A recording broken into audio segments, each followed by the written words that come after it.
Hello friends, this is Mohit Advocate from the Married Law Group, and in today's video we will study भारतीय साक्ष्य अधिनियम from section 51 onwards. ठीक है, इससे पहले वाली क्लासेस में मैंने from section 1 to section 50 of Bharatiya Sakshya अधिनियम पूरे करा दिए, कंप्लीट करा दिए हैं। और जैसा कि मेरी ये रैपिड डिटेल कोर्स की सीरीज चल रही है जिसमें मैं तीनों न्यू लॉज जो हमारे न्यू स्टैट्यूज़ हैं, जो न्यू एक्ट्स हैं, उनको मैं पढ़ा रहा हूँ। और हमारे तीनों प्रतिदिन मैं एक घंटे वाली 3 वीडियोज़, जैसे पहले भारतीय साक्ष्य अधिनियम की डाली उसकी डालता हूँ, और फिर भारतीय न्याय संहिता को पढ़ाता हूँ, और फिर भारतीय नागरिक सुरक्षा संहिता को पढ़ाता हूँ। और हमारे लगभग 20 to 25% चंक इन एक्ट्स का कंप्लीट हो चुका है। ठीक है, और जैसा कि सभी को पता है जो मेरी वीडियोस देखते हैं कि मैं thorough interpretation and deep translation in Hindi के साथ हर पॉसिबल हमारा जो लेजिस्लेटिव का इंटेंट है इन एक्ट्स को लिखने में, वो आपको सबको बताता चलता हूँ। ठीक है, तो हम without wasting a further second आज से जो हमारा पार्ट चालू होने वाला है सेक्शन 51 से भारतीय साक्ष्य अधिनियम का, वो पढ़ना चालू करते हैं। ठीक है, देखिए अब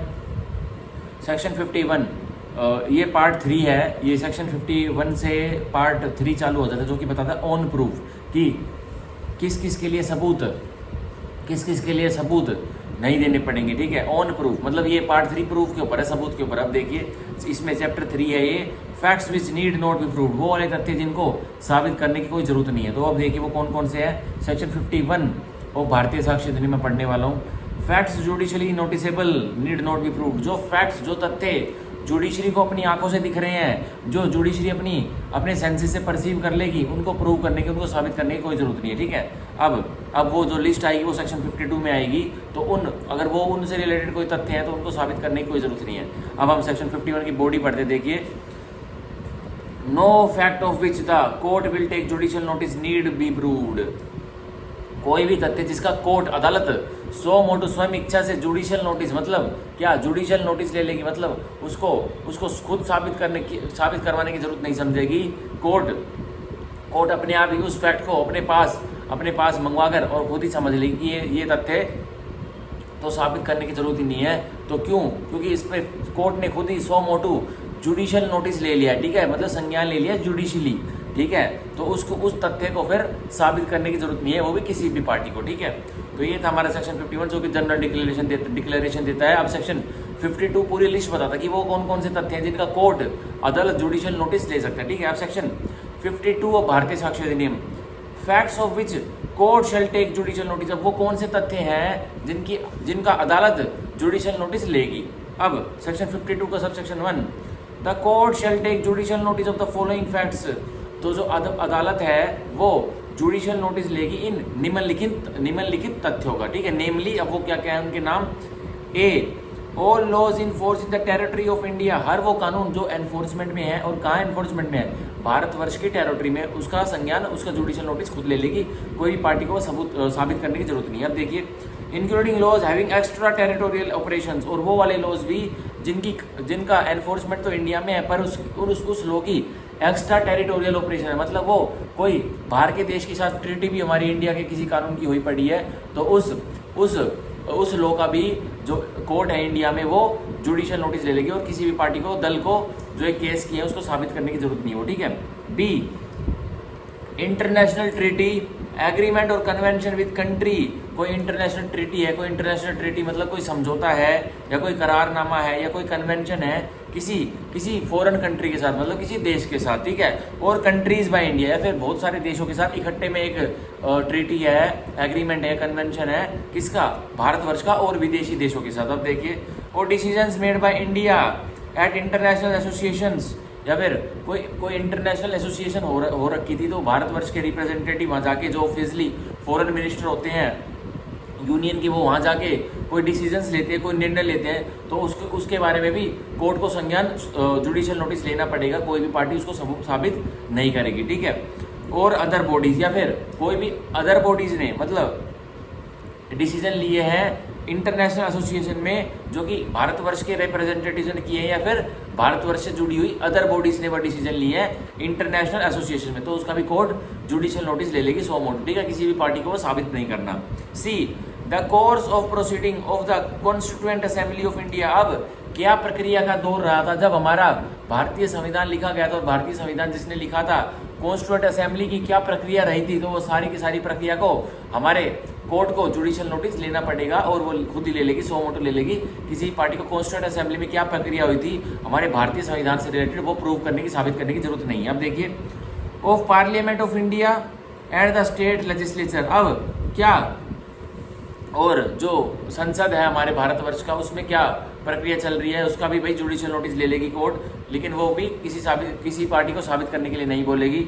और the end of the state legislature, और जो राज्य की विधायिका होती है उसमें भी क्या प्रक्रिया चल रही है, उसका भी सो मोटो कोर्ट ले लेगी, किसी भी व्यक्ति को साबित करने की जरूरत नहीं है। ठीक है, अब देखिए D, the seals of all courts and tribunal. अब हर अदालत की जो भारतवर्ष में है उसकी भाई सील कैसी होगी, क्या होती है, मोहर क्या होती है एक अदालत की, उसका भी कोर्ट जुडिशियल नोटिस ले लेगी, किसी को साबित करने की जरूरत नहीं है कि ये सीट तो मद्रास हाई कोर्ट, ये सील तो मद्रास हाई कोर्ट की, नहीं भाई कोर्ट को पता है, कोर्ट को जुडिशियल नोटिस इस बारे में खुद लेना है। ठीक है, तो ये ऑल सील्स, सारी मोहरें कोर्ट की जुडिशियल नोटिस ले लेगी, या फिर सारी मोहरें ट्राइब्यूनल की जुडिशियल नोटिस, इनका मोहरों का कोर्ट ले लेगी। अब देखिए E, the seals of courts of admiralty and marine jurisdiction, sorry maritime jurisdiction. अब मोहर जो कि अदालत है कौन सी, एडमिरल्टी की, जो ये फौजियों से संदर्भित मामले देखती है उसकी, एंड मैरीटाइम जुरिडिक्शन, या फिर अदालतें हैं मैरीटाइम जुरिडिक्शन की। ठीक है, जो भी ये भी फौजियों से, और ये फौजियों से नहीं, ये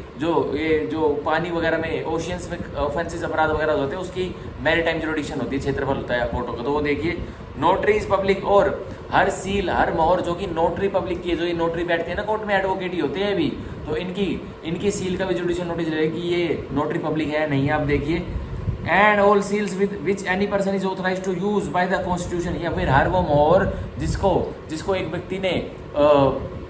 व्यक्ति ने हमारे भारतीय संविधान ने ऑथराइज कर रखा कि वो उस मोहर को यूज कर सकता है, तो उसका भी कोर्ट जुडिशियल नोटिस ले लेगी। और by an act of parliament, या फिर किसी संसद के कोई कानून से एक व्यक्ति को क्या मिला है, एक मोहर यूज करने का प्रावधान मिला है, तो वो कोर्ट उसका भी जुडिशियल नोटिस ले लेगी। और स्टेट लेजिस्लेचर, या फिर कोई एक्ट है जो कि राज्य की विधायिका ने निकाला था एक व्यक्ति की मोहर इस्तेमाल करने के लिए, तो उसका भी जुडिशियल नोटिस कोर्ट ले लेगी, किसी पार्टी को साबित नहीं करनी पड़ेगी। अब देखिए, और regulations having the force of law in India, या फिर वो नियम कानून, जो रेगुलेशंस होती हैं जिनका भारतवर्ष में कानून के रूप में एनफोर्समेंट हो जाता, तो उसका भी कोर्ट जुडिशियल नोटिस ले लेगी, किसी भी पार्टी को साबित नहीं करनी। ठीक है, अब हम पढ़ेंगे सेक्शन 52 के सबसेक्शन 1 का clause F, the accession to office. अब असेशन हुआ है मतलब एक व्यक्ति को कार्यालय में नियुक्त किया गया है, नेम्स, तो उस कार्यालय में क्या उनका नाम होगा, उन अफसरों का, टाइटल्स क्या उनका ओहदा होगा, फंक्शंस क्या उनके फंक्शंस होंगे, मतलब वो क्या प्रक्रिया करेंगे, and signatures of the persons filling for the time being any public office in any state, और या फिर उन व्यक्तियों के हस्ताक्षर जो कि समय के संदर्भ में एक सरकारी कार्यालय में कार्यरत है और ऑफिस को ग्रहण कर रहे हैं, तो उनके भी क्या उनके ऑफिस का नाम होगा, क्या उनका टाइटल होगा, क्या उनके फंक्शन होंगे, उनका सिग्नेचर कैसे होगा, तो कोर्ट या जुडिशियल नोटिस ले लेगी, किसी भी पार्टी को साबित नहीं करना। If the fact of their appointment to such office is notified in any official gazette, और जुडिशियल नोटिस सरकारी कर्मचारी की वो कौन सा ऑफिस उसको एसेशन किया गया है, उसका नेम क्या है, उसका टाइटल क्या है, उसका सिग्नेचर क्या है, तो वो सारी डिटेल, वो नोटिफिकेशन ऑफिशियल गैजेट में अगर सरकार ने निकाली होगी तभी कोर्ट जुडिशियल नोटिस लेगी, अन्यथा तो नहीं निकाली होगी ऑफिशियल गैजेट में उस सरकारी कर्मचारी की ये सारी चीजें, तो पार्टी को प्रूफ साबित करना ही पड़ेगा। ठीक है, अब हम पढ़ेंगे क्लोज जी, द एग्जिस्टेंस, अस्तित्व, title and national flag of every country. अस्तित्व क्या ओहदा है और क्या नेशनल फ्लैग है एक कंट्री का, किसी भी देश का, जो कि भारतवर्ष तो है ही है इसमें शामिल, और भी अन्य जो हमारे वर्ल्ड के देश हैं वो भी इनमें शामिल हैं, और sovereign recognised by the government of India, या फिर अस्तित्व है, एक सोवेरियन है, कोई कंट्री सोवेरियन है, और जिसको कि सोवेरियन नेशन हमारी भारत सरकार ने रिकॉग्नाइज, पहचान दे रखी, तो उसका भी, उसके एग्जिस्टेंस, अस्तित्व के बारे में कोर्ट जुडिशियल नोटिस ले लेगी इंडिया वाले। ठीक है, अब हम पढ़ेंगे close H, the division of time, कि भाई पूरे ब्रह्मांड में, पूरे यूनिवर्स में टाइम का डिवीजन कैसे चल रहा है। The geographical division of the world, अब भाई ज्योग्राफिकल डिवीजन की भाई कौन सा देश कहाँ है, कौन सा देश कहाँ नहीं है। एंटार्क्टिका भाई सबसे नीचे है और साउथ पोल पे है, और हमारा और जो हमारे देश रशिया वगैरह ये नॉर्थ पोल के करीब आते हैं, तो उनका भी जोग्राफिकल डिवीजन का जुडिशियल नोटिस कोर्ट ले लेगी, किसी भी पार्टी को साबित नहीं करना। एंड पब्लिक फेस्टिवल्स, और भाई क्या जनता जनार्दन के फेस्टिवल्स है, त्योहार है, उनका भी जुडिशियल नोटिस ले लेगी court. Fast and holidays notified in the official gazette, और जो व्रत वगैरह ये महिलाएं रखती हैं, कुछ पुरुष भी रखते हैं, वो जो फास्ट है उनका भी जुडिशियल नोटिस ले लेगी। और कोई जो छुट्टियां हैं जो कि नोटिफाइड कर रखी है सरकार ने मतलब भारत सरकार ने ऑफिशियल गैजेट में, या फिर किसी राज्य सरकार ने ऑफिशियल गैजेट में, तो उनका भी कोर्ट जुडिशियल नोटिस ले लेगी। ठीक है, तो किस किस का जुडिशियल नोटिस लेगी भाई? डिवीजन ऑफ टाइम, क्या पूरे ब्रह्मांड में क्या टाइम हर देश में चल रहा है, अगर जरूरत पड़ेगी तो उसका खुद से जुडिशियल नोटिस ले लेगी। क्या ज्योग्राफिकल डिवीजन है, दुनियादारी के देश कहाँ बसे हुए हैं हमारे ग्लोब में, हमारे यूनिवर्स में, हमारे वर्ल्ड में, तो उसका खुद से जुडिशियल नोटिस ले लेगी। ठीक है, एंड पब्लिक फेस्टिवल्स, और क्या जनता जनार्दन के त्यौहार है उनका भी जुडिशियल नोटिस ले लेगी। कोई जनता जनार्दन के फास्ट हैं, व्रत हैं, जो ये फास्ट होते हैं जिसमें मतलब हंगरी रह के पूजा पाठ करते हैं व्यक्ति लोग, उसका भी जुडिशियल नोटिस ले लेगी। And holidays notifying the official gazette, और छुट्टियां, और जो फास्ट प्लस हॉलीडेज, ठीक है, मतलब फास्ट भी होगा और उस दिन हॉलीडेज भी होगी, तो वो ऑफिशियल गैजेट में नोटिफाइड होने चाहिए, तभी कोर्ट जुडिशियल नोटिस लेगा। ठीक है, अब हम पढ़ेंगे close I the territory of India. अब टेरिटरी ऑफ इंडिया में भाई कौन कौन से राज्य हैं, क्या क्या यूटीज हैं, उन सबका हमारी कोर्ट जुडिशियल नोटिस ले लेगी। किसी पार्टी को साबित करने की जरूरत नहीं है कि चेन्नई हमारे भारतवर्ष का हिस्सा है। अरे कोर्ट को पता है चेन्नई भारतवर्ष का हिस्सा है, कि लेह लद्दाख हमारे भारतवर्ष की यूनियन टेरिटरी है, अरे कोर्ट को पता है। ठीक है, क्योंकि वो टेरिटरीज ऑफ इंडिया, ये सेक्शन 52 के सब सेक्शन 1 के क्लोज आई में साफ साफ लिखा हुआ था, टेरिटरी ऑफ इंडिया में जितनी भी टेरिटरी है, पूरी हदें हैं भारतवर्ष की, उसका जुडिशियल नोटिस कोर्ट ले लेगी। ठीक है, अब क्लोज जे द कमेंसमेंट, कि भाई कब शुरुआत हुई थी, कंटिन्यूएंस कब तक बना रहा, and termination of hostilities between the government of India and any other country और बॉडी ऑफ पर्संस, कि कब शुरुआत हुई थी, कब तक वो एक हॉस्टिलिटीज बनी रही, और कब वो हॉस्टिलिटीज रद्द की गई, बिटवीन, और किसके बीच में, गवर्नमेंट ऑफ इंडिया भारत सरकार के बीच में, एंड एनी अदर कंट्री, या फिर और किसी कंट्री के बीच में, भारत सरकार और किसी एक कंट्री के बीच में क्या हॉस्टिलिटीज कब कमेंसमेंट हुई थी, कब तक वो कंटिन्यूस में रहे हो, कब वो टर्मिनेट होगी, उसका भी कोर्ट जुडिशियल नोटिस ले लेगी। ठीक है, या भारत सरकार के बीच में, या फिर और बॉडी ऑफ पर्संस के बीच में। ठीक है, तो हॉस्टिलिटीज कब कमेंस हुई और कब तक वो कंटिन्यू रही और कब तक वो टर्मिनेट होगी, तो उसका भी कोर्ट जुडिशियल नोटिस खुद ले लेगी। ठीक है, अब क्लोज के the names of the members and officers of the court. अब जो एक अदालत में जो सदस्य हैं और जो अधिकारी हैं अदालत के, ठीक है, उनका भी नाम उनका खुद जुडिशियल नोटिस कोर्ट ले लेगी। End of their deputies and subordinate officers and assistants and also all officers acting in execution of its processes.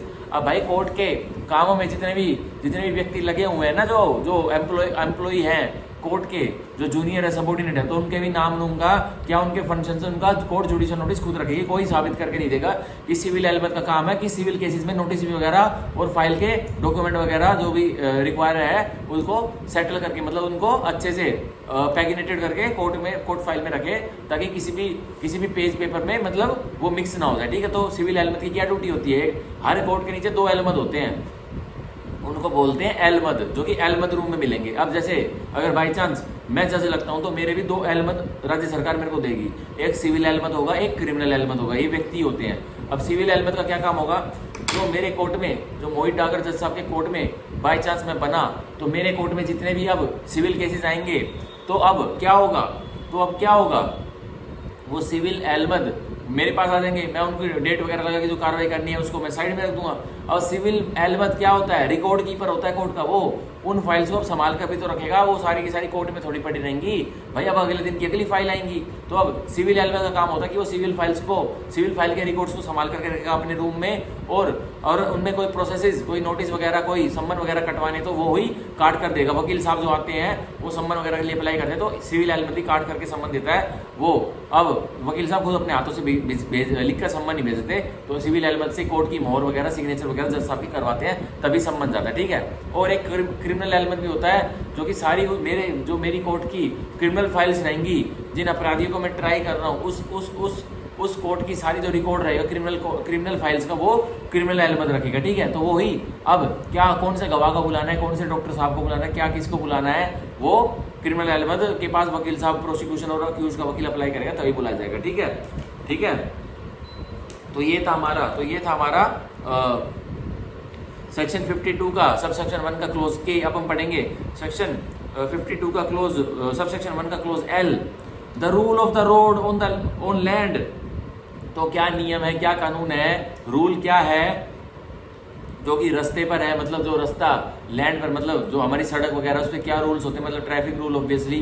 तो उसको भी कोर्ट खुद जुडिशियल नोटिस अपने पास रखेगी, किसी को साबित करने की जरूरत नहीं है कि इंडिया में राइट हैंड ड्राइव का रूल है, ठीक है। अगर एक व्यक्ति कहता है नहीं इंडिया में तो लेफ्ट हैंड ड्राइव का रूल है, बैंगलोर में तो ऐसे चलता है, अरे जज को पता है भाई, जुडिशियल नोटिस जज के पास भी गाड़ी है, जज रोज देखता है, हाईवे से अपने घर में जाता है, जो उसकी कोठी है, जो सरकारी निवास दिया हुआ है उसको, वो रोज देखता है कि भाई इंडिया में राइट हैंड ड्राइव का रूल है, ठीक है। राइट हैंड ड्राइव का रूल है मतलब सारी गाड़ी को शेयरिंग राइट में है। अब लेफ्ट में इंपोर्टेड गाड़ियों के होते हैं जो कि 200% टैक्स ड्यूटी देके इंडिया में आती है, ठीक है।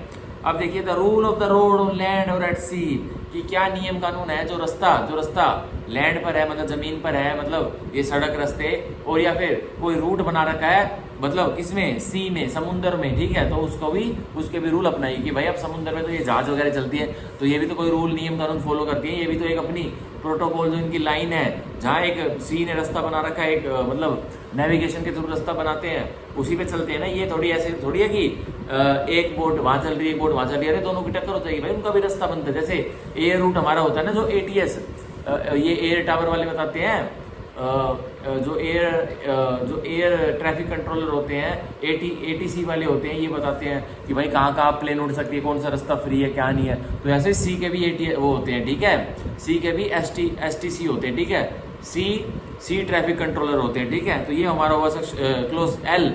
अब हम पढ़ेंगे सेक्शन 52 का सबसेक्शन 2, जो कि बताता है in all cases refer to in subsection 1। अब जो जितने भी ये सारे क्लोजेस सबसेक्शन 1 में मेंशन किए गए थे उसकी बता रहा है, क्या बता रहा है, and also on all matters of public history, और उन सारे मुद्दों पर भी कोर्ट जुडिशियल नोटिस रखेगा जो कि किसके हैं, जनता जनार्दन के, इतिहास के हैं, लिटरेचर के हैं, साइंस के हैं, विज्ञान के हैं, और कोई आर्ट लिटरेचर के हैं, कला वगैरह के हैं। द कोर्ट में resort for its aid to appropriate books or documents of reference, and if the court is called upon by any person to take judicial notice of any fact, it may refuse to do so unless and until such person produces any such book or document as it may consider necessary to enable it to do so। तो ये कह रहा है कि भाई court को एक मुद्दे के बारे में जुडिशियल नोटिस लेना है, और वो जुडिशियल नोटिस किससे संदर्भित है, सीधा वो मुद्दा पब्लिक हिस्ट्री का है, लिटरेचर का है, साइंस का और आर्ट का है। और कोर्ट को समझ में नहीं आ रहा कि ये चीज़ें भाई लिखी कहाँ है। तो जो वकील साहब होते हैं, जो प्रोसिक्यूशन के या डिफेंस के या प्लेंटिफ के वकील, डिफेंडेंट के वकील, तो जज साहब को एड कर सकते हैं, मतलब उनकी मदद कर सकते हैं, उनको वो रिकॉर्ड दिखा सकते हैं कि जी इस बुक में यह लिखा हुआ है, आप ये देखिए, इस बुक में यह लिखा हुआ है, तो यह देखिए।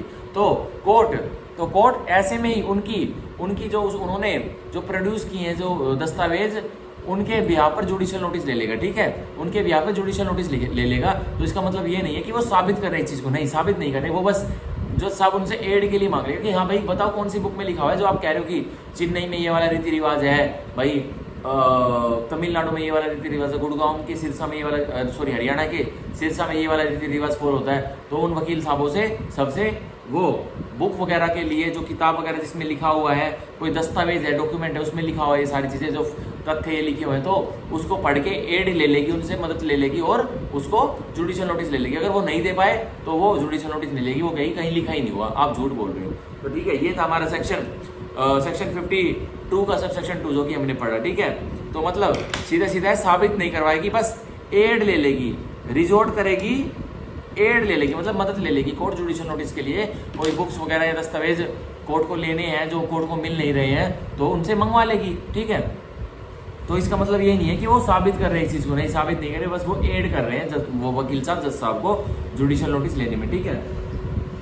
तो हम एक सेकंड रुके, हाँ, तो हम पढ़ते हैं सेक्शन 53 ऑफ भारतीय न्याय सेक्शन 53 ऑफ भारतीय साक्ष्य अधिनियम, जो कि है facts admitted need not be proved. अब जो फैक्ट्स, जो तथ्य केस में स्वीकार कर लिए गए, मतलब मान लिए गए, स्वीकार कर लिए गए, मतलब उनका कबूलनामा हो गया है, अब उनको साबित करने की जरूरत नहीं है, ठीक है। मतलब प्लेंटिफ ने एक सिविल केस फाइल किया था मनी रिकवरी का 10 लाख रुपए की, तो डिफेंडेंट ने आते के साथ, डिफेंडेंट के वकील ने पहली तारीख पे आते के साथ पहले तारीख पे आते के साथ क्या कर दिया जी, हाँ 10 लाख रुपए मैंने देने हैं, तो क्या उसने भाई पूरा के पूरे तथ्य जो केस का फैक्टिव इशू था, रेलिवेंट फैक्ट था, वो ही मान लिए।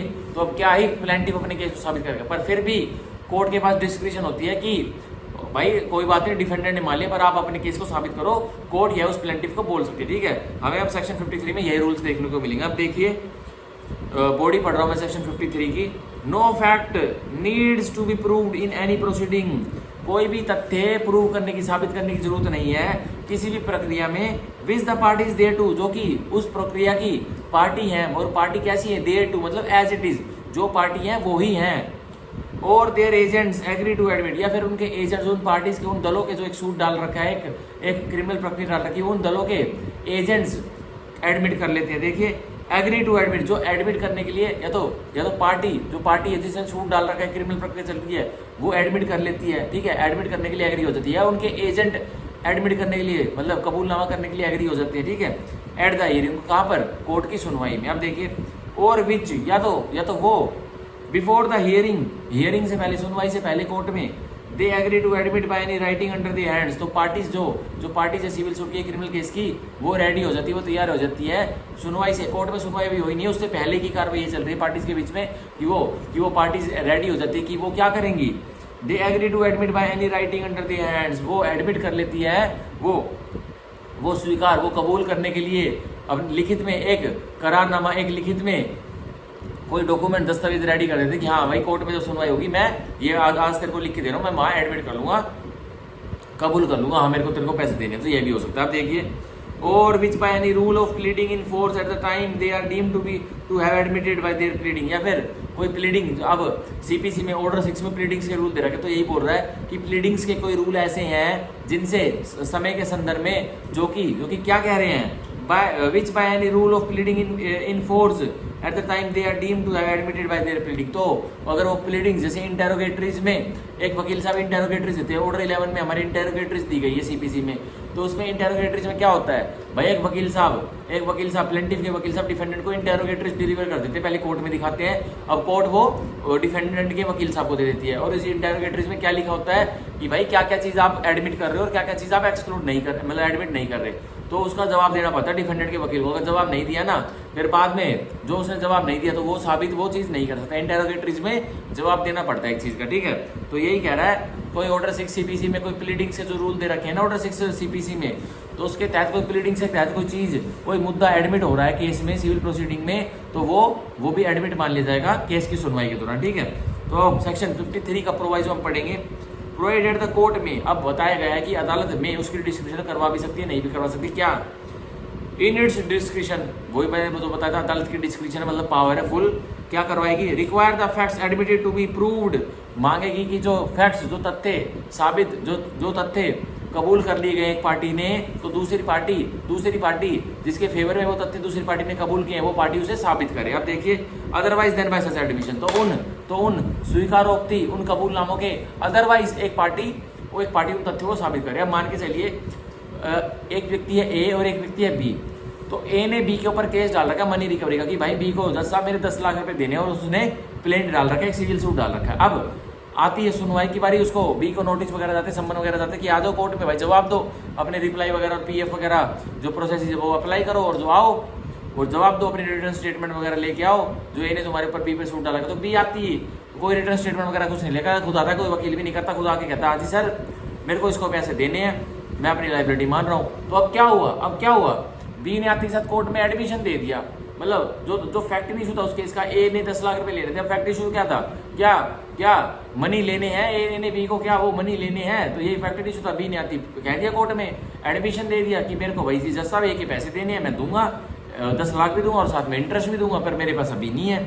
तो क्या हुआ, अब भाई बी ने एडमिशन दे दिया, पर अब जज साहब की डिस्क्रिप्शन पावर है, भाई बी ने तो केस में अपना डिफेंस लिया नहीं, पर ए को फिर भी कहेगी हाँ भाई तूने कैसे उसको पैसे पूछे दिए थे, अपने केस को तो प्रूव कर। तो अब ए को प्रूव करना पड़ेगा, वो ये नहीं कह सकता कि इसने मान तो लिया, भाई मान तो ये और भी रीजन होते हैं, तूने इसको डरा दिया होगा, थ्रेटन कर दिया होगा, कुछ भी कर दिया होगा, तब ये मान रहा हो एडमिशन दे रहा हो, पर तू अपने केस को साबित कर। ठीक है, लेकिन आमतौर के ऐसे केसेस में जब ऐसा होता है, आउट ऑफ द बॉक्स बात बता रहा हूँ, अगर कोई डिफेंडेंट आके एडमिशन कर लेता है तो जज साहब कोई साबित करने के नहीं बोलता, प्लेंटिफो की साबित कर अपना केस। ठीक है, तो आमतौर पर तो ये होता है, ठीक है। तो ये हमने पढ़ा सेक्शन 53 ऑफ भारतीय साक्ष्य अधिनियम का पूरा और इसका प्रोवाइजो पढ़ लिया, जो कि बहुत इंपॉर्टेंट है। प्री में इसके मैंने कम से कम 5 बार क्वेश्चंस देखे हैं, ठीक है, जो मैं अपने एमसीक्यू वगैरह सोल्व करता था जब मैं प्री की तैयारी कर रहा हूँ और करता था, तो मैं एमसीक्यू बहुत सारे सोल्व करता हूँ। तो ये क्वेश्चन बार बार आते हैं, और ये बहुत इंपॉर्टेंट है। और ये मेरे ख्याल से दिल्ली वगैरह पेपर में मैंने देखा भी है ये क्वेश्चन, ठीक है। अब देखिए, अब हम पढ़ते हैं पार्ट 3 ऑफ भारतीय साक्ष्य अधिनियम का चैप्टर 4, जो कि बताता है ऑफ ओरल एविडेंस। अब ये बहुत इंपॉर्टेंट पार्ट है हमारे भारतीय साक्ष्य अधिनियम का, ठीक है, जो कि बताता है ऑफ ओरल एविडेंस। अब मौखिक गवाही कैसे दी जाएगी और लिखित गवाही कैसे दी जाएगी, वो सारा बता रखा है। चैप्टर 4 में ओनली मौखिक गवाही, ओरल एविडेंस के बारे में बता रहा है कि ओरल एविडेंस कौन देगा। ये बहुत इंपॉर्टेंट सेक्शन है, मान के चलना, इससे इंपॉर्टेंट सेक्शन कोई हो ही नहीं सकते, ठीक है। अब मैं पढ़ूंगा section 54, section 54 proof of facts bye oral evidence. अब तथ्य साबित किए जाएंगे, और तथ्य कैसे साबित किए जाएंगे? मौखिक गवाही के द्वारा, मतलब मुंह से ध्वनि निकली कोर्ट में एक गवाह की, तो उसके मौखिक गवाही के द्वारा कोर्ट में तथ्य साबित किए जाएंगे। अब देखिए सेक्शन 54 की बॉडी, ऑल फैक्ट्स, सारे के सारे तथ्य, एक्सेप्ट, अब एक्सेप्शन आ गई भाई, सारे तथ्यों में से इनको अलग कर देना। मैं कंटेंट्स ऑफ डॉक्यूमेंट्स, भाई जो कंटेंट्स जो कि एक दस्तावेज में लिखा हुआ है, उनको छोड़ देना, उनको एक्सेप्शन में रखना। वो आप प्रूव नहीं कर सकते। कैसे प्रूव नहीं कर सकते? ऑल फैक्ट्स में B proved by oral evidence. अब सारे के सारे तथ्य साबित किए जा सकते हैं एक कोर्ट केस में, और कैसे साबित किए जा सकते हैं? ओरल एविडेंस, मौखिक गवाही के जरिए, ठीक है। लेकिन एक्सेप्शन क्या है? द कंटेंट्स ऑफ डॉक्यूमेंट्स, जो अब एक दस्तावेज पर जो लिखा हुआ है ना, तो वो लिखित चीज आप ओरल बोलकर नहीं साबित कर सकते। लिखित चीज को तो लिखित डॉक्यूमेंट्री एविडेंस से साबित करना पड़ेगा, ठीक है। तो ये था हमारा सेक्शन 54, जो कि बहुत इंपॉर्टेंट सेक्शन है। प्री से इसमें क्वेश्चन बनते हैं, बस एक्सेप्शन का फर्क है भाई। सारे तथ्य, जनरल रूल क्या है? सारे तथ्य एक केस में जो साबित करोगे आप ओरल एविडेंस से करोगे, मतलब मौखिक गवाही दोगे, ठीक है। पर एक्सेप्शन क्या है? अब उस केस में जो कि मैटर इन इशू है, उसमें जो मैटर इन इशू है, जो मुद्दा है, वही एक डॉक्यूमेंट से संबंधित है। अब डॉक्यूमेंट से जो चीज संबंधित है, उसका भाई आप ओरल एविडेंस नहीं दे सकते। तो डॉक्यूमेंट की चीजों को आप डॉक्यूमेंट्री एविडेंस से ही साबित करोगे। यह हमारा सेक्शन 54 नॉर्मल सा रूल बताता है, ठीक है। इसमें ये लैंग्वेज समझने में थोड़ा को दिक्कत होती है कि भाई except the contents of documents may be proved by oral evidence. भाई ये कंटेंट्स ऑफ डॉक्यूमेंट क्या है? अरे भाई, जो एक केस डलेगा, तो मैटर इन इश्यूज केस में क्या होगा भाई? कोई कॉन्ट्रैक्ट होगा, कोई एग्रीमेंट होगा, कोई दस्तावेज ही तो होंगे जिसपे एक पार्टी प्लीड कर रही होगी, ठीक है। एक पार्टी प्लीड कर रही होगी, या मान के चलिए एक कॉन्ट्रैक्ट हो गया था 2 व्यक्तियों के बीच में, और वो ओरली मुंह जुबानी कॉन्ट्रैक्ट हो गया था। तो भाई कॉन्ट्रैक्ट तो मुंह जुबानी ओरली भी हो जाते हैं, ठीक है। अब मैंने जाके भाई उस पे किस पे, एक जनरल स्टोर पे 2000 रुपए की अपना घर का राशन लिया, तो अब मैं क्या उसको कॉन्ट्रैक्ट लिख के दूंगा? भाई मेरे को 2 किलो चीनी दे, और हाँ तू यहाँ डिलीवर करते। अभी ये कॉन्ट्रैक्ट मैं उसको अनुबंध बनाऊंगा कि भाई हाँ तू एक लीटर की रोबजा की बोतल दे दे। मैं उसको क्या एक कॉन्ट्रैक्ट में 10 रुपए की स्टैंप पे वो लिख के ले जाऊंगा? नहीं, मैं उसको जो बोलूंगा वो निकाल के दे देगा, वो मेरे को बिल देगा, हमारा कॉन्ट्रैक्ट यहाँ कंक्लूडेड कॉन्ट्रैक्ट हो गया। तो भाई कॉन्ट्रैक्ट मुंह जुबानी भी हो जाते हैं, पर जब वो बिल आ गया ना, अब वो जो मैंने 2000 की शॉपिंग की थी जनरल स्टोर पे, वो बिल आ गया, तो बिल हो गया, तो वो दस्तावेज बन चुका है भाई। आपका सारा का सारा मैटर उस दस्तावेज में सिमट गया। आप सारे के सारे आप गवाही मौखिक नहीं दोगे, आप सारी दस्तावेज वाली गवाही दोगे, ठीक है। पर जिस ट्रांजैक्शन में कोई दस्तावेज ही इन्वॉल्व नहीं है, तो आप उस ट्रांजैक्शन में ओरल एविडेंस सारे के सारे दे सकते हो, ठीक है। ये हमें सेक्शन 54 बता रहा है, ठीक है।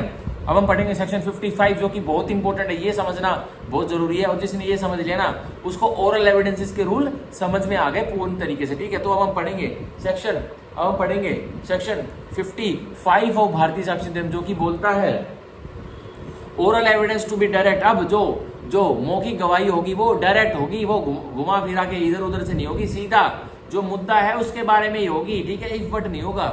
अब एक मुद्दा है, मान के चलिए ए ने बी को गोली मारी और सी ने देखा। अब सी ने भाई अपने लाइव आंखों से देखा ना, तो सी आके क्या बताएगा कोर्ट में कि सर मैंने देखा, मैं खड़ा हुआ था, इतना टाइम हुआ था, ए आया अपनी गाड़ी को भगाते हुए, ए ने ब्रेक मारे, और बी एक मेरे साइड में एक व्यक्ति बस स्टैंड पे खड़ा हुआ था, बस की वेट कर रहा था, ए आया, ए रुका, अपनी गाड़ी रोकी और बी को सर में माथे में गोली मार दी। तो अब सी क्या आया इस पे भाई, सीधा डायरेक्ट एविडेंस है, सीधा वो मौखिक गवाही देगा ना तो कोर्ट मानेगा, उसको ये नहीं बोलेगा कोर्ट क्या तू लिखित में कुछ दस्तावेज लिखा, नहीं भाई वो ओरल है। तो यही हमें सेक्शन 55 में रूल देखने को मिलेंगे, oral evidence to be direct. अब जो मौखिक गवाह है वो सीधे सीधे डायरेक्ट होने चाहिए, सीधे होने चाहिए, कोई इफ बट नहीं होनी चाहिए उसमें, ठीक है। अब सेक्शन 55 की बॉडी पढ़ते हैं हम, जो कि कह रहा है ओरल एविडेंस शैल, तो जो मौखिक गवाही है वो जो मौखिक सबूत है, जो मौखिक गवाही है शैल मैंडेटरी है, क्या होनी चाहिए, in all cases whatever, हर मुकदमों में चाहे वो कैसे भी हो वट एवर, बी डायरेक्ट। तो कैसी होगी, डायरेक्ट होगी, सीधी होगी, घुमा फिरा के नहीं होगी, टेढ़ी नहीं होगी, हियर से नहीं होगी, सीधी होगी। इफ इट रेफर्स टू, अगर तो वो किसको रेफर करती है, इन चीजों का भी ये सेक्शन 55 के सब एड 1, सब एड 2, सब एड 3, सब एड 4 ये रूल्स देते हैं, जो कि रूल्स एक्सक्लूजन ऑफ हियर से एविडेंस। अब सेक्शन 55 जो भारतीय साक्ष्य अधिनियम का है वो हियर से एविडेंस का एक्सक्लूजन है, मतलब ये हियर से नहीं है, ये डायरेक्ट है, ठीक है। तो आप इसमें लिख सकते हो, इसमें आप लिख सकते हो एक्सेप्शन, सेक्शन 55 भारतीय साक्ष्य अधिनियम की साइड में आप लिख सकते हो एक्सेप्शन, एक्सेप्शन टू हियर से, एक्सेप्शन टू हियर से एविडेंसेस, ठीक है।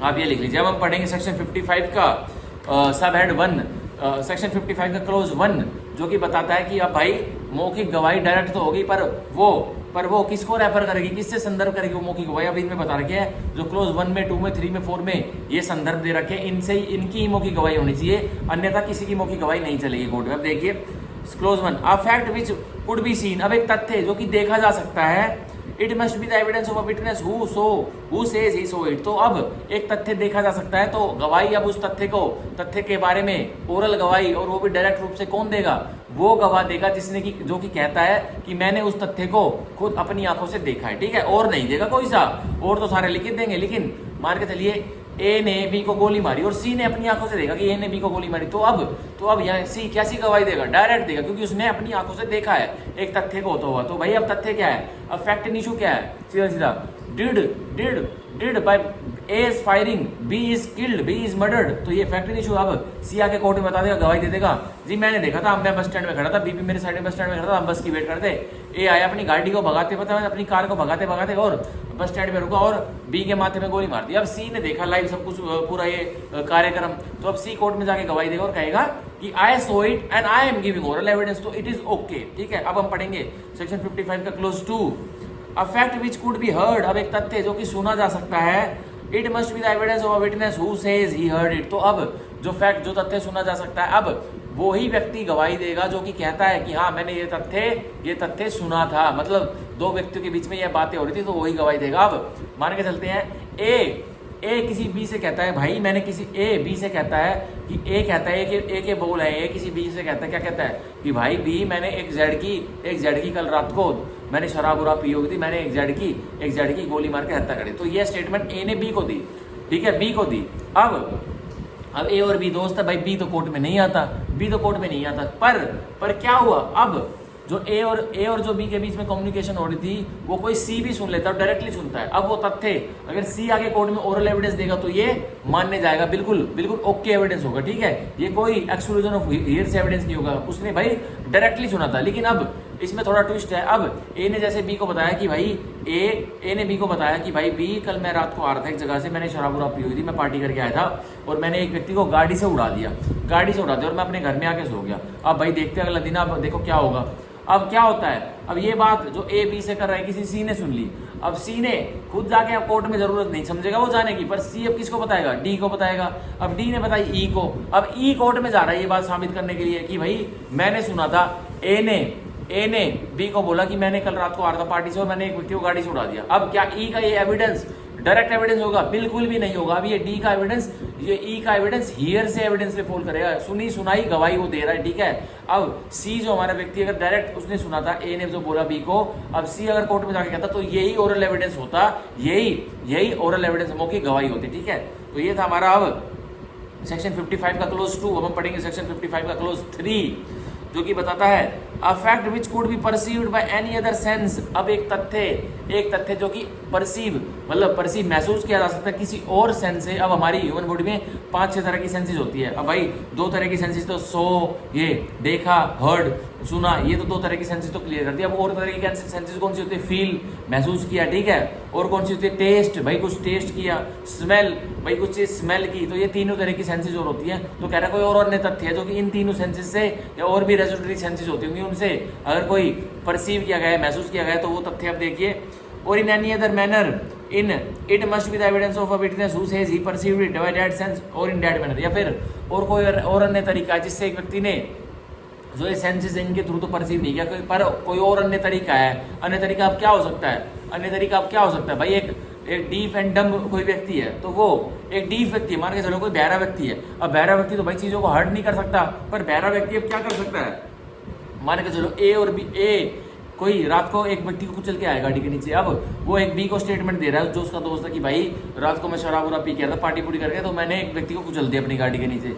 लेकिन एक जो व्यक्ति सी है वो ना तो सुन सकता है, बस वो उसको लिप रीडिंग आती है, मतलब वो एक है जो मुंह से बोल निकल रहे हैं उसकी लिप रीडिंग कर रहा है। तो सी अगर वो जो डीफ व्यक्ति होता है वो कोर्ट में जाके गवाही देगा ना, तो उसकी गवाही भी ओरल एविडेंस होगी। तो यही हम इस एनी अदर मैनर, जो इन एनी अदर मैनर है, इसकी इंटरप्रिटेशन हम ऐसे निकालते हैं। तो कह रहा है कोई ऐसा तथ्य जो कि परसीव किया जा सकता है कोई और सेंसेस द्वारा, इंद्रियों द्वारा, जो कि सो और हर्ट, तो इसमें एक्सप्रेसली मेंशन है, पर क्या फील, स्मेल, टेस्ट ये मेंशन नहीं है ना, ये मेंशन नहीं है इसमें एक्सप्रेसली सेक्शन 55 में, तो उनके द्वारा। ठीक है, आप देखिए और इन एनी अदर मैनर, या जो और एनी अदर मैनर कोई और अन्य तरीका है जिससे कि एक भाई बहरा व्यक्ति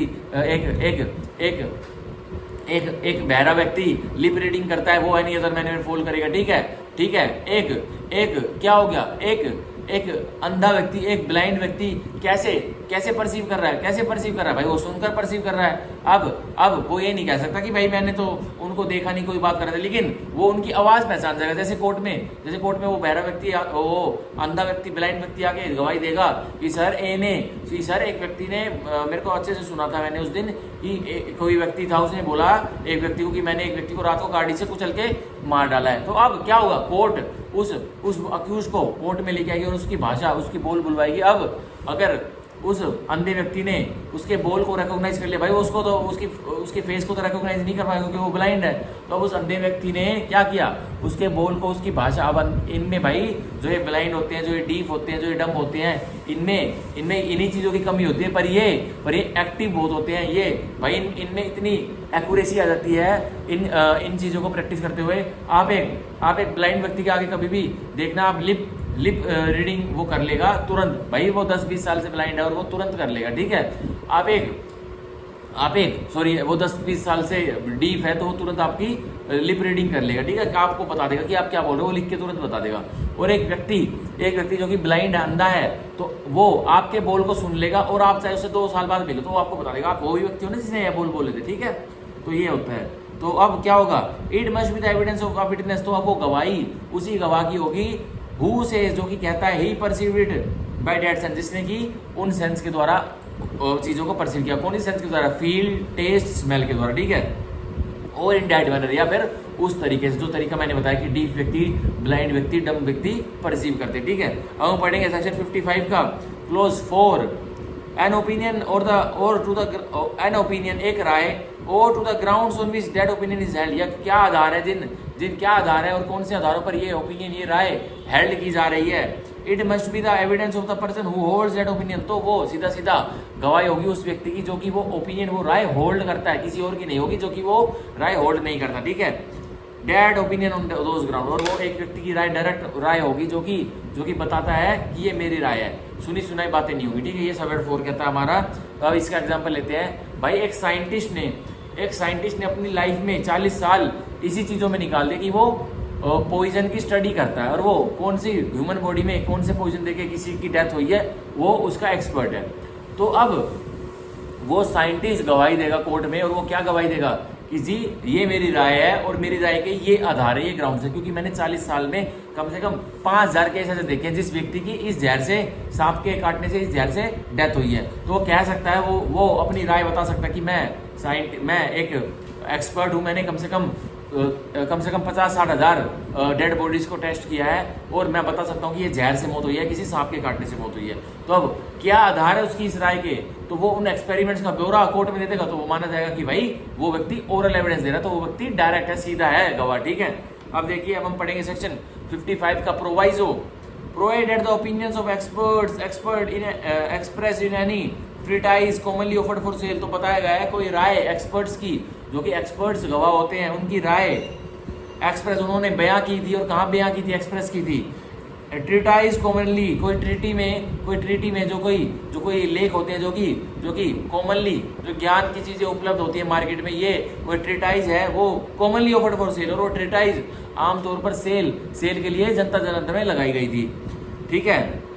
and the grounds on which such opinion are held may be proved by the production of such treatise. और एक व्यक्ति के जो कि एक राय दे रहा है, तो उसने उस ट्रीटाइज को समझकर एक आधार बनाया, तो वो उस ट्रीटाइज को पेश करेगा और बताएगा कि मैंने इस ट्रीटाइज को पढ़ा था, ये कॉमनली सेल पर रखी रहती है, ये इस एक्सीलेंट साइंटिस्ट की है, और मैंने इसको देख के पढ़कर मैं एक्सपर्ट बनाऊं, तो वो उसको क्या होगा, वो भी कोर्ट मान लेगा। अब देखिए, if the author is dead और कैन नॉट बी फाउंड, और ट्रीटाइज को कोर्ट तभी मानेगा ओरल एविडेंस के रूप में, एक एक्सपर्ट की राय के रूप में, जब जिसने वो ट्रीटीज लिखी थी, या वो व्यक्ति मर गया है, या वो व्यक्ति मिल नहीं रहा है, ठीक है। अब मान के चलिए एक व्यक्ति थे हमारे, जो कि पोइट थे, शेक्सपियर थे, उन्होंने कोई पोएम लिखी, उन्होंने कोई ऐसी चीज लिखी जो कि कॉमनली, भाई अब शेक्सपियर की poems commonly offered for sale होती है। चलो शेक्सपियर का एग्जांपल छोड़ते हैं, एक एग्जांपल लेते हैं। अब हमारे डॉक्टर APJ अब्दुल कलाम जी हैं, उन्होंने बहुत सारे ट्रीटाइज लिख रखे हमारे साइंस के ऊपर।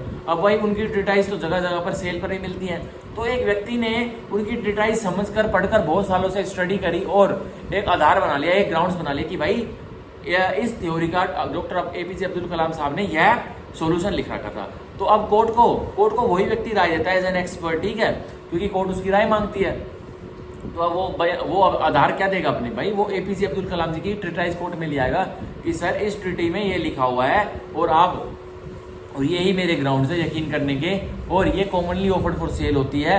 और अब कोर्ट उसका जो राय है वो मान लेगी। और क्यों मानेगी, क्योंकि भाई अब APJ अब्दुल कलाम मर चुके हैं, और अगर वो जिंदा भी होते तो उनको बुलाना असंभव था, ठीक है। तो वही उस ट्रीटाइज को अब डायरेक्ट एविडेंस और मौखिक गवाही मान लेगी। अब देखिए उस एक्सपर्ट की, अब देखिए द कोर्ट में ऊपर ये रहा, और has become incapable of giving evidence. ये वो व्यक्ति ऑथर जिसने ट्रीटाइज लिखी थी वो असक्षम हो गया, वो गवाही नहीं दे सकता मौखिक रूप से, और can not be called as a witness, या फिर वो गवाह की तरह बुलाया नहीं जा सकता। Without an amount of delay और एक्सपेंस, और उस गवाह को बुलाएंगे तो बहुत ज्यादा डिले, देरी हो जाएगी, या फिर बहुत ज्यादा खर्चा लग जाएगा। तो कोर्ट क्या कहेगा, भाई आप जो एक्सपर्ट हो, आप एक ट्रीटाइज को पढ़कर अपनी राय बना कर लाए, आपके ग्राउंड इस ट्रीटाइज से संबंधित है, हमको ट्रीटाइज ही दे दीजिए, और हमें समझा दीजिए, हम समझ लेंगे, ठीक है। कोर्ट ये कह देगी which the court regard as unreasonable, और इतनी देरी हो जाएगी उस व्यक्ति को बुलाने में जिसने वो ट्रीटाइज का ऑथर है, जिसने लिखी है, और वो व्यक्ति आ नहीं सकता, तो कोर्ट उसको अनरीजनेबल, मतलब कोई इतना समझदारी का काम नहीं समझती। तो एक एक्सपर्ट जो ट्रीटाइज से पढ़कर एक्सपर्ट बना है, और उसने अपने आधार ग्राउंड बना रखे हैं, तो उसकी गवाही को कोर्ट में उसकी राय को मान लिया जाएगा, और उसकी एक्सपर्ट की गवाही क्या होगी, सीधी ओरल एविडेंस होगी, और वो भी डायरेक्ट वाला होगी, ठीक है। वो कोई दस्तावेज नहीं देगा, बस जो ट्रीटाइज पेश करेगा वो कोर्ट को दे देगा, सिर्फ देखने के लिए कि मैंने अपने आधार ग्राउंड्स इस ट्रीटाइज से पढ़कर मजबूत किए हैं, बनाए हैं, ठीक है। अब हम पढ़ेंगे सेक्शन 55 का प्रोवाइजो 2, प्रोवाइड फर्दर दैट, आगे बताया गया है if oral evidence refer to the existence, अगर तो ओरल जो गवाही है वो संदर्भ रखती है किससे, किसी के अस्तित्व से, और condition of any material thing, या फिर शर्त से, और जो शर्त या अस्तित्व किसी मटेरियल थिंग मतलब अहम वस्तु का है, अदर देन अ डॉक्यूमेंट, और मटेरियल थिंग क्या है, वो दस्तावेज नहीं है। एक मटेरियल थिंग एक दस्तावेज, भाई एक अहम वस्तु दस्तावेज कागजात ही नहीं हो सकता, अहम चीज बहुत भी हो सकती है, और भी हो सकती है, कोई किसी के मुख से बोले गए बोल भी अहम हो सकती है, ठीक है। आप देखिए द कोर्ट में fit things fit require the production of such material thing for its inspection, तो अब वो कोई मटेरियल थिंग है जिसका अस्तित्व या उसकी शर्तें बहुत ही अहम है एक केस में, तो कोर्ट, और वो मटेरियल थिंग दस्तावेज नहीं है, डॉक्यूमेंट नहीं है, तो कोर्ट अब क्या कहेगी, रिक्वायर करेगी, मांगेगी कि भाई उस मटेरियल थिंग की प्रस्तुति करो कोर्ट में, और उस मटेरियल थिंग की प्रस्तुति करो कोर्ट में और हम उसको इंस्पेक्ट करेंगे, उसकी जांच पड़ताल करेंगे, ठीक है। पर वो मटेरियल थिंग दस्तावेज नहीं होना चाहिए, डॉक्यूमेंट नहीं होना चाहिए, ठीक है। तो ये था हमारा सेक्शन 55 जो कि हमने पढ़ा ऑफ ओरल एविडेंस की। भाई ओरल एविडेंस कौन कौन व्यक्ति देंगे, तो ये एक्सेप्शन है of the rule of here से एविडेंस की एक्सेप्शन है सेक्शन 55 ऑफ भारतीय साक्ष्य अधिनियम, ठीक है। तो हमने चैप्टर 4 पूरा पढ़ा आज, जिसमें सेक्शन 54 और 55 हमने पूरे पढ़े। अब हम पढ़ेंगे चैप्टर 5 जो कि बताता है ऑफ डॉक्यूमेंट्री एविडेंसेस। अब दस्तावेजिक गवाहियां कैसी होंगी वो हमें दे रखी है। सेक्शन 56, 57, 58, 59, 60, ठीक है, 61, 62, 63, 64, 65, 66, 67, 68, 69, 70, 71, 72, 73, 74, 75, 76, 77, 78, 79, 80, 81, 82, 83, 84, 85, 86, 87, 88, 89, ठीक है, 90, 91, 92, 93 तक दे रखी है, ठीक है। 56 से लेके सेक्शन 56 से लेके सेक्शन 93 तक हमें बता रखा है कि दस्तावेजी गवाही कैसी होगी। तो सेक्शन 56 से लेकर टू सेक्शन 93 हमें बता रखी कि डॉक्यूमेंट्री एविडेंस, एक दस्तावेजी गवाही कैसी होगी। तो हम इसको पढ़ते हैं। भाई आज की डेट में तो ये चैप्टर 5 ऑफ डॉक्यूमेंट्री एविडेंस पूरा नहीं हो पाएगा, तो हम आज की डेट में सेक्शन 56, 57 देख लेता हूँ मैं एक बार। 56, 57 और 57 तक पढ़ेंगे, क्योंकि 57 थोड़ा लंबा सेक्शन है और इसको पढ़ाना बहुत जरूरी है, ठीक है। तो आज की डेट में हम chapter 5 of part 3 of Bharatiya Sakshya अधिनियम को स्टार्ट तो कर रहे हो डॉक्यूमेंट्री एविडेंस को, पर पूरा नहीं पढ़ेंगे। हम ओनली सेक्शन 56 और 57 पढ़ेंगे, ठीक है। तो मैं पढ़ना चालू करता हूँ सेक्शन 56। तो इससे पहले मैं आउट ऑफ बॉक्स 2-3 चीजें और बताना चाहता हूँ। भाई 2 तरह की गवाहियां होती है कोर्ट में, ठीक है। कौन कौन सी गवाहियां होती है भैया? तो आप गवाही दे दो ओरल एविडेंस, ठीक है। ओरल एविडेंस आप दोगे तो वो ओरल एविडेंस डायरेक्ट होना चाहिए। तो ओरल एविडेंस के रूल हमें सेक्शन 54 और 55 में मिल जाते हैं भारतीय साक्ष्य अधिनियम के। अब एक दूसरी तरह की गवाही होती है डॉक्यूमेंट्री एविडेंस। डॉक्यूमेंट्री एविडेंस हमारी कौन से सेक्शन में पाई जाती है? सेक्शन 56 टू सेक्शन 93 में पाई जाती है। पर अब बेस्ट एविडेंस कौन सा होता है? आप बताइए, कमेंट करिए बेस्ट एविडेंस कौन सा होता है? बेस्ट एविडेंस कौन सा होता है? बेस्ट एविडेंस हमेशा डॉक्यूमेंट्री एविडेंस होता है। भाई जो कागज पर है वो कभी बदल नहीं सकता। जो ट्रू रिकॉर्ड है वो ट्रू ही रहेगा। जो फॉल्स रिकॉर्ड है उसको कोर्ट डॉक्यूमेंट्री एविडेंस से तुरंत समझ जाएगी कि ये फॉल्स रिकॉर्ड है, ये झूठा फर्जी रिकॉर्ड है, ठीक है। तो सबसे बेस्ट एविडेंस का रूल क्या है? Evidence if documentary then it is a best evidence, okay. So मैंने ये आउट ऑफ बॉक्स आपको बात बताई, ये काम आ सकती है मेंस राइटिंग में। अब देखिए सेक्शन 56 में पढ़ने वाला हूँ और फिर 57 पढ़ूंगा, फिर आज की क्लास भारतीय साक्ष्य अधिनियम की मैं खत्म कर दूंगा, ठीक है। अब देखिए सेक्शन 56 इंडेक्स पढ़ रहा हूँ पहले। Proof of content of documents. अब कैसे साबित किया जाएगा एक दस्तावेज के कंटेंट, मतलब एक दस्तावेज में क्या लिखा हुआ है, क्या उसकी सब्सटेंस है, तो उसके कंटेंट्स हैं। मतलब एक दस्तावेज, अब भाई एक ब्लैंक पेपर, एक A4 साइज का ब्लैंक पेपर है, एक पेज है, क्या वो डॉक्यूमेंट है? वो हर किसी डॉक्यूमेंट नहीं बन सकता, ओनली वो ब्लैंक पेज है। It is a dam blank page. अब वो दस्तावेज कब बनेगा? जब उसके ऊपर मैं अपने सोनी राइटिंग से लिखावट से कुछ लिख दूंगा, तो वो तुरंत की तुरंत वो पेज, ब्लैंक पेज और डैम ब्लैंक पेज एक दस्तावेज बन जाएगा, ठीक है। तो हमेशा सेक्शन 59 में क्या कह रहा है? Proof of contents of documents. अब सबूत दिए जाएंगे, अब साबित किया जाएगा दस्तावेजों पे क्या कंटेंट्स लिखे हैं, तो उन कंटेंट्स के बारे में अब सबूत दिए जाएंगे, ठीक है। तो हम वो अब 56 पढ़ेंगे, बॉडी पढ़ते देखिए। The contents of documents may be proved either by primary or by secondary evidence। अब देखिए, अब एक दस्तावेज के कंटेंट्स कि क्या उस दस्तावेज पर लिखा हुआ है और उस दस्तावेज के कंटेंट्स हमें साबित करने हैं। अब उन दस्तावेज के कंटेंट्स कौन से एविडेंस से साबित किए जा सकते हैं? तो हमेशा प्राइमरी एविडेंस एंड और सेकेंडरी एविडेंस, ठीक है। तो हमें दस्तावेज डॉक्यूमेंट्स के कंटेंट साबित करने हैं, तो हम उसको कैसे साबित करेंगे? ईदर बाय प्राइमरी एविडेंस और बाय सेकेंडरी एविडेंस। तो सबसे बेस्ट कौन सा होता है? ऑब्वियसली प्राइमरी एविडेंस होता है। मतलब जो first in time is better in law, मतलब ओरिजिनल प्राइमरी और ओरिजिनल नहीं है तो वो सेकेंडरी, ठीक है। तो अब ये अभी मान लीजिए। अब हम पढ़ते हैं सेक्शन 56 का दोबारा से बॉडी पढ़ते हैं। क्या बोल रहा है? द कंटेंट्स ऑफ डॉक्यूमेंट्स में बी प्रूव्ड। तो जो कंटेंट्स है एक दस्तावेज के वो साबित किए जा सकते हैं, और कैसे? बाय इधर बाय प्राइमरी, या तो आप कर दो उसको प्राइमरी से मतलब ओरिजिनल से, और बाय सेकेंडरी एविडेंस, या फिर कर दो उसको जो ओरिजिनल नहीं है उससे, ठीक है। तो दस्तावेज के कंटेंट साबित किए जा सकते हैं, ठीक है। पर कोर्ट ज्यादा तफल्लुक किसको देगी, ऑब्वियसली प्राइमरी एविडेंस को देगी। पर सेकेंडरी एविडेंस भी बुरे नहीं होते, पर उस पर थोड़ा कोरोबरेशन और करना पड़ता है, ठीक है। और एक एग्जांपल देता हूँ प्राइमरी और सेकेंडरी का। अब एक section 138 NI act, negotiable instrument act, cheque bounce का केस चल रहा है। तो जो वो है कंप्लेनेंट है, उस कंप्लेनेंट को प्रूव करने हैं अपने दस्तावेज। तो वो क्या क्या दस्तावेज प्रूव करेगा जी, वो चेक प्रूव करेगा, वो उनके बीच में कोई लेन देन की कोई कॉन्ट्रैक्ट है, कोई एग्रीमेंट है, उसको प्रूव करेगा। अब लेन देन का कोई एग्रीमेंट है, कोई कॉन्ट्रैक्ट है, जो कि भाई बी ने मान के चलिए ए कंप्लेनेंट है और बी अक्यूज है, जिसने चेक काट के दिया था और वो चेक बाउंस हो गया। अब इन्हें बी के ऊपर 138 की प्रोसिक्यूशन चला रखा है। तो अब ए क्या करेगा, भाई उसको साबित तो करेगा अपने केस को। तो ए क्या साबित करेगा, अब ए कहता है जी जज साहब, जो इस बी ने मेरे को चेक काट के दिया था ना, वो तो बैंक में फट कर रह गया। बैंक ने मेरे को ये देखिए रिटर्न अपॉलॉजी दी है, और उस चेक की जो उनके स्कैनर पे फोटो आ गई थी, जब उसने बी के बैंक वालों के पास इमेज भेजी थी पासिंग के लिए, तो बस उन्होंने मेरे को एक फोटो निकाल के दी है, मेरे पास ओरिजिनल चेक तो नहीं है। तो अब वो ओरिजिनल चेक ए के पास नहीं है, कंप्लेनेंट के पास, सेक्शन 138 NI एक्ट के केस में।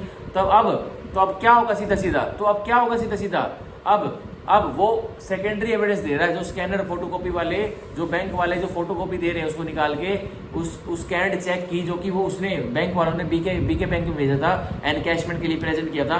तो अब वो बैंक वालों से फट गया, वो अपॉलॉजी दे रहे हैं, उनके ऊपर जो भी एक क्रिमिनल कार्रवाई करेगा। मेरे जैसा व्यक्ति होता तो एक जो बैंकर्स होते हैं मेरे वाले, उनके ऊपर मैं क्रिमिनल कार्रवाई जरूर करता, उनके ऊपर क्रिमिनल ब्रीच ऑफ ट्रस्ट का केस करता।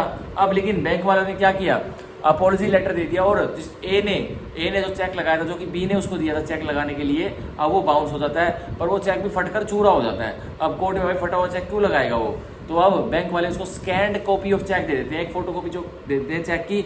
अब ए कंप्लेनेंट है जो चेक के बाउंस के केस में, वो उस फोटो कॉपी को दस्तावेज को साबित कर रहा है। मतलब सीधा जो चेक होता है वो भी भाई दस्तावेज ही होता है। तो वो उस चेक के दस्तावेज है, और जो उसमें कंटेंट्स लिखे हुए कि क्या रकम थी, कितनी, कौन सी डेट थी, ठीक है, साइन किसने हुआ था। अब वो साबित कैसे करेगा, उसके पास ओरिजिनल चेक तो है ही नहीं। अब वो सेकेंडरी एविडेंस साबित करेगा, मतलब जो ओरिजिनल नहीं है, जो असली नहीं है, ठीक है।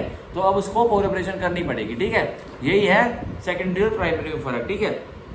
अब हम पढ़ते हैं आज का last section of Bharatiya Sakshya अधिनियम, जो कि हम पढ़ेंगे सेक्शन 57 ऑफ भारतीय साक्ष्य अधिनियम, जो कि बताता है प्राइमरी एविडेंस। अब ओरिजिनल एविडेंस, जो कि सबसे अच्छे एविडेंस होते हैं, जो कि जिनमें कोई इतनी कोरोबरेशन की जरूरत नहीं पड़ती, सेक्शन 160 भारतीय साक्ष्य अधिनियम के अंदर, वो एविडेंस कौन से होते हैं, प्राइमरी एविडेंस, मतलब ओरिजिनल, मतलब बिल्कुल असली एविडेंस। तो अब देखिए सेक्शन 57 की मैं बॉडी पढ़ रहा हूँ। प्राइमरी एविडेंस मीन्स, तो प्राइमरी एविडेंस का मतलब है द डॉक्यूमेंट इटसेल्फ, वो दस्तावेज अपने आप में ही, मतलब original, produce for the inspection of the court.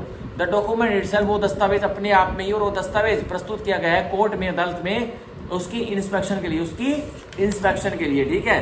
तो अब इसमें हमारे सेक्शन 57 में हमारे पास 7 तरह की एक्सप्लेनेशन है, स्पष्टीकरण है, जो कि सेक्शन 57 के जो प्राइमरी एविडेंस की जो मतलब है, उसको और खोल कर हमें विस्तार से बताते हैं। अब देखिए हम पढ़ेंगे सेक्शन 57 की एक्सप्लेनेशन 1, स्पष्टीकरण 1। अब ये जो स्पष्टीकरण है ये बहुत इंपॉर्टेंट है। अब देखिए एक्सप्लेनेशन 1, स्पष्टीकरण 1, where a document is executed in several part, जहां एक दस्तावेज विभिन्न भागों में एग्जीक्यूट किया गया, मतलब उस पर एक दस्तावेज पर, एक अनुबंध पर, एक दस्तावेज पर मान के चलिए विभिन्न भागों पे उसको एग्जीक्यूट किया गया, मतलब उसके पार्ट ए है, पार्ट बी है, पार्ट सी है, और पार्ट ए में एक व्यक्ति के साइन होने, पार्ट बी में एक व्यक्ति के साइन होने, पार्ट सी में एक व्यक्ति और के साइन होने, मतलब 3 डिफरेंट व्यक्ति हैं और 3 डिफरेंट दस्तावेज हैं। पर उन 3 डिफरेंट दस्तावेजों को अगर मर्ज किया जाएगा तो वो रिजल्ट एक देते हैं, एक रिजल्ट देते हैं। तो अब क्या होगा, जहां एक दस्तावेज को विभिन्न भागों में एग्जीक्यूट किया गया, मतलब सिग्नेचर किया गया, हस्ताक्षर किया गया पार्टीज के द्वारा। देखिए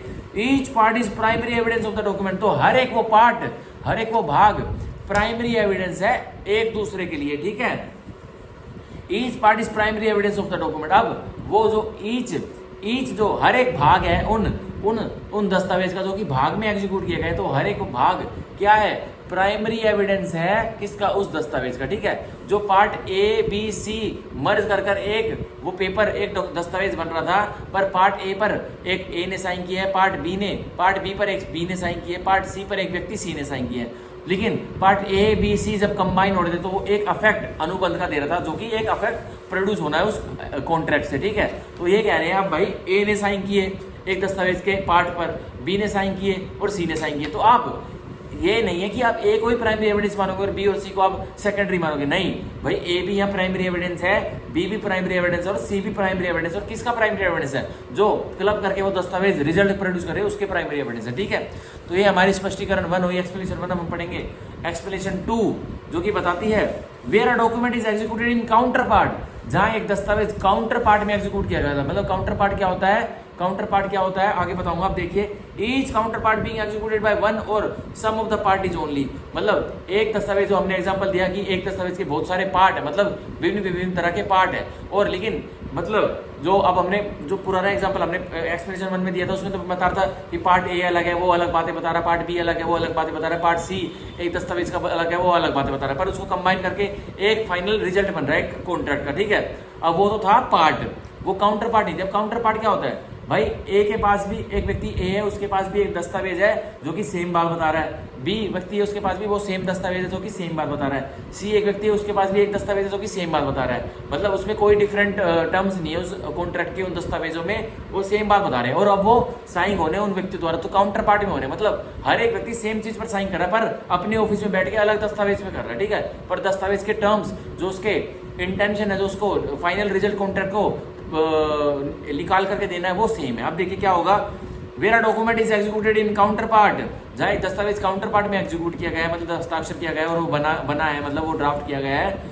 each counter part being executed by one और सम ऑफ द पार्टीज ओनली, तो हर एक काउंटर पार्ट या उन पार्टीज के बीच में एक ने साइन किया है, हस्ताक्षर किया है, एग्जीक्यूट किया है, बनाया है, या फिर एक पार्टी से ज्यादा के पार्टीज ने एग्जीक्यूट किया है, मतलब उसकी बनावट की है, ड्राफ्टिंग की है। Each counter part is primary evidence against the parties executing it, तो हर एक काउंटर पार्ट जो पार्टीज उसको एग्जीक्यूट कर रही है, बना रही है, उसके विरुद्ध ही वो प्राइमरी एविडेंस है। मतलब जो पार्टी, अब भाई मैं अपने लैपटॉप पर कोई कागज में कोई इंपॉर्टेंट कोई लेटर लिख के भेजता हूँ, कोई लेटर निकाल के प्रिंट करता हूँ।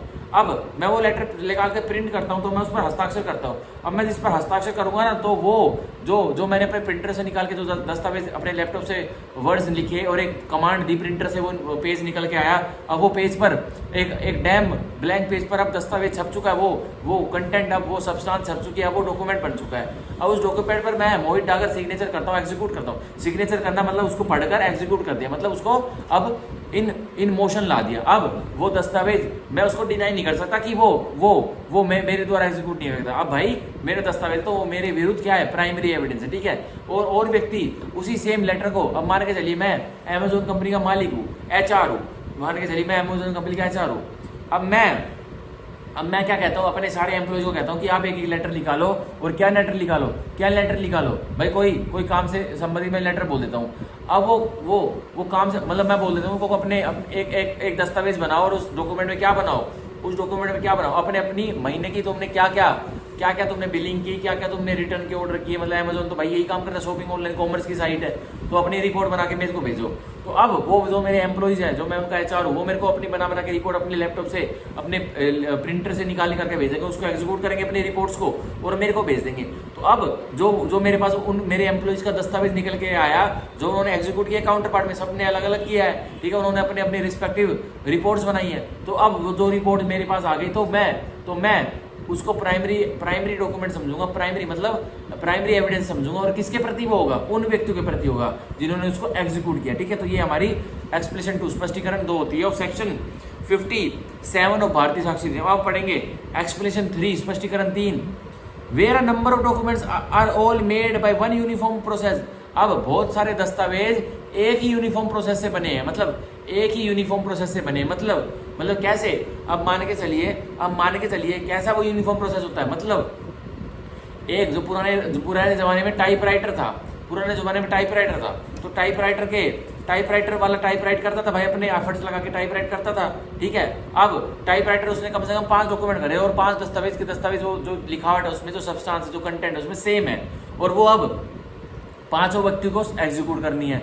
तो अब 5 व्यक्ति उसको एग्जीक्यूट कर देते, तो वो क्या होगा, अब वो सारे दस्तावेज उसके प्राइमरी एविडेंस होंगे। अब भाई जो जो जो टाइपराइटर से जो एक टाइपराइटिस्ट ने दस्तावेज एग्जीक्यूट किया है, तो वो भाई सारे के सारे उसने अपने हाथ से लिखे हैं, इसमें कोई फोटोकॉपी मशीन, कोई जीरोक्स मशीन का यूज नहीं हुआ। और सारे व्यक्ति जो 5 उसने डॉक्यूमेंट निकाले थे टाइपराइटिस्ट ने, वो 5 व्यक्ति ने एग्जीक्यूट भी किया है। तो हर एक जो उसने निकाला है यूनिफॉर्म प्रोसेस से जो दस्तावेज बना है वो प्राइमरी एविडेंस होगा। और देखिए आगे पढ़ते हैं, as in the case of printing, lithography or photography, each is primary evidence of the contents of the rest. अब इसमें थोड़े एग्जांपल्स दे दिए कि भाई यूनिफॉर्म प्रोसेस में क्या क्या प्रोसेस आते हैं। भाई प्रिंटिंग से मतलब एक कंप्यूटर में कोई कमांड दी कि 100 पेजेस, 100 एक MS वर्ड में कोई डॉक्यूमेंट लिखकर एक व्यक्ति ने रेडी कर रखा है और उसकी कमांड दी कि प्रिंटर से 100 पेजेस निकल गए, तो वो हर 100 के 100 पेजेस उस डॉक्यूमेंट के प्राइमरी एविडेंस होंगे। ठीक है।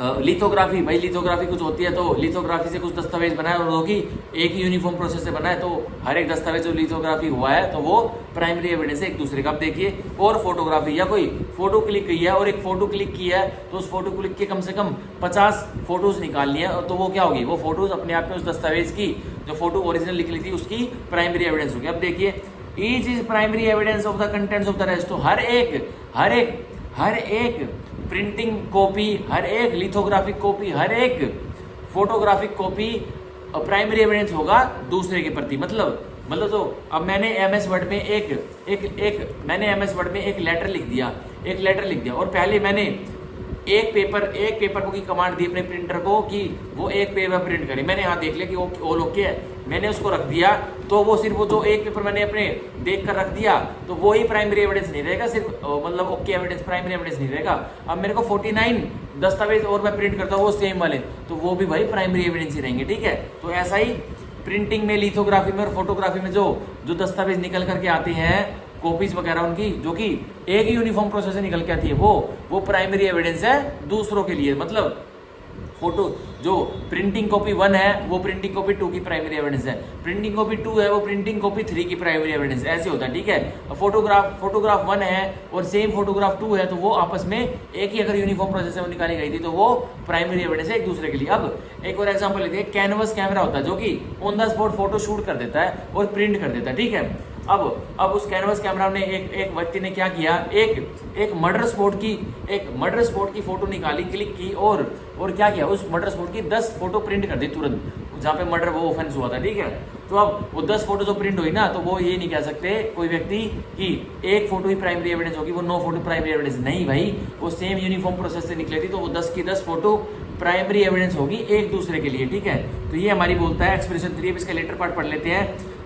परंतु where they are all copies of a common original, पर कहा जा रहा है कि, परंतु कहा जा रहा है वो प्राइमरी एविडेंस कब नहीं होगी, जब अगर कि वो कॉपीज हैं, वो नकल है एक ओरिजिनल की, मतलब एक ओरिजिनल दस्तावेज बनाया गया था, उस ओरिजिनल की बहुत सारी नकल निकाल ली गई थी, तो वो देखिए they are not primary evidence of the contents of the original. तो वो अब प्राइमरी एविडेंस नहीं है जो कि कंटेंट्स थे एक ओरिजिनल दस्तावेज के। ठीक है। मतलब मान के चलिए हमने वही कैनवस कैमरे वाला एग्जांपल लेते हैं। कैनवस कैमरा था, एक व्यक्ति ने फोटो क्लिक की एक मर्डर स्पॉट की, और उस फोटो में उस फोटोग्राफर ने अपने कैनवस कैमरा में एक मर्डर स्पॉट की मर्डर जहाँ क्राइम हुआ था, ऑफेंस हुआ था, वहाँ के मौका वारदात की फोटो ले ली डेड बॉडी की, तो उसने एक प्रिंट निकाला अपने कैनवस कैमरा से। अब वो पुलिस को सौंप देता है। अब पुलिस उसकी 10 फोटोकॉपी करवा लेती है, तो अब वो जो 10 फोटोकॉपी उस एक ओरिजिनल से लिख ली ना पुलिस वालों ने करवाई, तो अब वो जो 10 फोटोकॉपी है वो प्राइमरी नहीं है, वो सेकेंडरी है। ठीक है। तो ये हमारा हुआ एक्सप्रेशन 3, स्पष्टीकरण 3 ऑफ सेक्शन 57 और भारतीय साक्षी। हम पढ़ेंगे एक्सप्लेनेशन 4, स्पष्टीकरण 4। देखिए, वेयर एन इलेक्ट्रॉनिक और डिजिटल रिकॉर्ड इज क्रिएटेड, जहां एक इलेक्ट्रॉनिक माध्यम से कोई रिकॉर्ड बनता है, मतलब बनावट उसकी की जाती है, मतलब क्रिएट किया जाता है, और स्टोर्ड या फिर रखा जाता है एक इलेक्ट्रॉनिक माध्यम से कोई रिकॉर्ड। और देखिए, and such storage occur simultaneously और सीक्वेंसली इन मल्टीपल फाइल्स। और एक स्टोरेज जो एक इलेक्ट्रॉनिक और डिजिटल रिकॉर्ड की एक जो क्रिएट किया गया था और जो स्टोर किया गया है, उसको क्या किया गया है, सच स्टोरेज अकर साइमल्टेनियसली, तो उस स्टोरेज को उस इलेक्ट्रॉनिक रिकॉर्ड को बहुत सारी फाइल्स में, बहुत सारे जो हमारे लोकल डिस्क DEFG होते हैं इनमें फाइल कर देता है अलग अलग में, तो क्या होगा, और सिक्वेंशली इन मल्टीपल फाइल्स, या लोकल डिस्क डी में जो हमारे कंप्यूटर में होती है उसी में उस एक इलेक्ट्रॉनिक या फिर डिजिटल रिकॉर्ड की बहुत सारी तुरंत की तुरंत कॉपी बना लेती है। वो क्या होंगी, देखिए ईच सच फाइल से प्राइमरी एविडेंस, तो हर एक वो फाइल प्राइमरी एविडेंस होगा। ये हमारे स्पष्टीकरण 4 है, ये हमारे इंडियन एविडेंस एक्ट में नहीं थी, ये हमारे भारतीय साक्ष्य अधिनियम में हमें देखने को मिली है। तो ये क्या कह रहा है भाई, जो मेरा लैपटॉप है, मैं मान के चलिए मैं एक क्राइम सीन का फोटोग्राफर हूँ, तो मैं मर्डर की कोई फोटो खींच के लाया, एक मर्डर केस की कोई डेड बॉडी की फोटो खींच के लाया, तो मैंने अपना जो पेन ड्राइव में वो फोटो मैंने डाल ली है, मेरे मतलब जो मेरा SD कार्ड होता है, जो मेरे कैमरा में मेरे SD कार्ड में वो फोटो है, तो अब वो SD कार्ड तो क्या है, वो इलेक्ट्रॉनिक और डिजिटल फॉर्म में, अब उसके अंदर वो फोटो है। अब जैसे ही मैं उसको अपने CPU में या फिर लैपटॉप में फिट करूंगा उस फोटो को, तो अब वो फोटो जो मेरे कार्ड से निकल कर क्रिएट हो जाएगी किसमें, मेरे इलेक्ट्रॉनिक और डिजिटल फॉर्म में मेरे पास आ जाएगी मीडिया में। तो अब उस कॉपी को उस फोटो को जो मैं डेड बॉडी की खींच के लाया हूँ, मैं उसको अपनी लोकल डिस्क डी जो हमारे लैपटॉप और कंप्यूटर में होती है उसमें सेव करता हूँ। तो मैं उस फोटो की उस डेड बॉडी की जो फोटो होती है, जो अपने कार्ड में से खींच करके लाकर क्राइम सीन से, उसकी या तो भाई एक कॉपी वहाँ स्टोर करता हूँ या उसकी 100 कॉपी स्टोर करते हैं। तो वो जो 100 कॉपी होंगी वो भी भाई एक दूसरे की प्राइमरी एविडेंस होंगी, ठीक है। अब मान के चलिए मैं एक कॉपी तो लोकल डिस्क डी में सेव करता हूँ, एक कॉपी मैं अपने लैपटॉप के डेस्कटॉप पे सेव कर देता हूँ, एक कॉपी मैं अपने जीमेल के अकाउंट में सेव कर देता हूँ इंपॉर्टेंट स्टफ में। तो वो सारी की सारी क्या होगी, वो सारी की सारी एक दूसरे के लिए प्राइमरी एविडेंस होगी, ठीक है। तो ये हमारी जो एक्सप्लेनेशन 4 है, ये इंडियन एविडेंस एक्ट में देखने को नहीं मिली थी, ये भारतीय साक्ष्य अधिनियम में नहीं है बिल्कुल, ठीक है। अब हम पढ़ेंगे एक्सप्लेनेशन 5, स्पष्टीकरण 5। देखिए, वेयर एन इलेक्ट्रॉनिक और digital record is produced from proper custody, जहां एक इलेक्ट्रॉनिक रिकॉर्ड प्रोड्यूस किया जाता है, मतलब प्रस्तुत किया जाता है, और वो इलेक्ट्रॉनिक और डिजिटल रिकॉर्ड बिल्कुल प्रॉपर कस्टडी, मतलब साफ सुथरी, मतलब एक जेन्युइन कस्टडी से प्रोड्यूस किया जाता है, प्रस्तुत किया जाता है कोर्ट में। अब देखिए, such electronic and digital record is primary evidence unless it is disputed, तो वो इलेक्ट्रॉनिक और डिजिटल रिकॉर्ड है तो उसको हम प्राइमरी एविडेंस ही मानेंगे। एक्सेप्शन क्या है, अन्यथा उसके ऊपर डिस्प्यूट, कोई डिस्प्यूट, कोई पंगे अपोजिट पार्टी ने उठा दिए तो उसके बारे में कॉन्ट्ररी प्रूव करनी पड़ेगी उस अपोजिट पार्टी को जो कि डिस्प्यूट उठा रहा है, नहीं तो कोर्ट मानेगा कि वो प्राइमरी एविडेंस ही है अगर वो इलेक्ट्रॉनिक और डिजिटल रिकॉर्ड सेफ कस्टडी से कोर्ट में प्रोड्यूस किए गए, ठीक है। तो ये हमारी एक्सप्लेनेशन 5 हुई, ये भी हमारे इंडियन एविडेंस एक्ट में नहीं थी, ये हमारे भारतीय साक्ष्य अधिनियम में नहीं दी गई है। अब हम पढ़ेंगे एक्सप्लेनेशन 6 जो कि बताती है where a video recording is simultaneously stored in electronic form. अब एक वीडियो रिकॉर्डिंग थी, मतलब एक क्राइम, मैंने मानिए मैं एक क्राइम सीन फोटोग्राफर हूँ, तो भाई मैं वीडियो भी रिकॉर्ड कर लेता हूँ क्राइम सीन्स की, कि भाई कौन सी खिड़की से एक मर्डरर एंट्री लिया होगा और कैसे कैसे उसने विक्टिम को कौन सी दीवार पर टक्कर मार के मारा होगा, मतलब उसको पहले पीटा होगा और कौन से डाइनिंग टेबल पे, उसके अलमीरा के टेबल पे दे के मारा होगा विक्टिम को और वो मरा होगा। तो पुलिस वाले मेरे से कहते हैं आप फोटोग्राफर साहब आप पूरे क्राइम सीन की वीडियोग्राफी कर लेते हो। अब यही कह रहा है एक्सप्लेनेशन 6, वेयर अ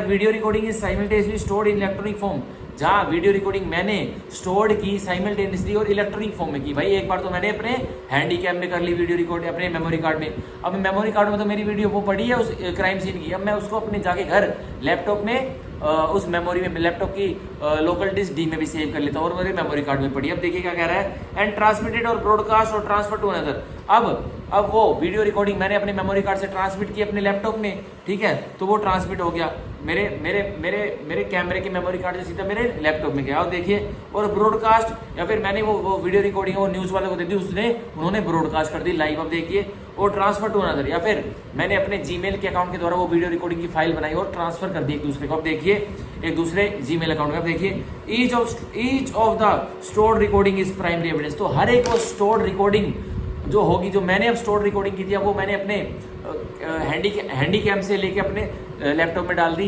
अब जो लैपटॉप में भी जो मेरी रिकॉर्डिंग चली गई, जो मेरे मेमोरी कार्ड से गई है, वो भी प्राइमरी एविडेंस होगा। अब मैंने अपने लैपटॉप से वो रिकॉर्डिंग न्यूज़ वाले को जीमेल कर दी वीडियो अटैच करके, तो उनके लिए भी वो प्राइमरी एविडेंस होगा। अब न्यूज़ वाले ने वो कॉपी कहाँ भेज दी, न्यूज़ वाले ने वो कॉपी भेज दी, किसके पास भेज दी, वो किसी और दूसरे न्यूज़ रिपोर्टर को या किसी क्राइम इन्वेस्टिगेटर को फॉरवर्ड कर दी, तो वो उसके पास भी वो सारी कॉपी चलेगी ना, तो वो क्या होगा, वो भी प्राइमरी एविडेंस ही होगा। मतलब वीडियो भाई कभी चेंज नहीं हो सकती, वीडियो तो प्राइमरी एविडेंस ही होगा, जो कि each of the stored recording, जहां एक व्यक्ति ने जिसने उस रिकॉर्डिंग को इलेक्ट्रॉनिक फॉर्म के साथ रिकॉर्ड किया था और साइमल्टेनियसली स्टोर किया था, मतलब तुरंत रिकॉर्ड किया और तुरंत कहीं स्टोर कर लिया, तो वो जहां स्टोर हुआ है ना वही रिकॉर्डिंग उस कंप्यूटर में प्राइमरी एविडेंस होगा। अब मैं मान के चलिए, अब मैं एक क्राइम सीन रिकॉर्डर हूँ, अब मैं पुलिस वाले मेरे को बुलाते भाई मर्डर हो गया, आप आके क्राइम सीन की रिकॉर्डिंग कर लीजिए, हैंडी कैम लीजिए।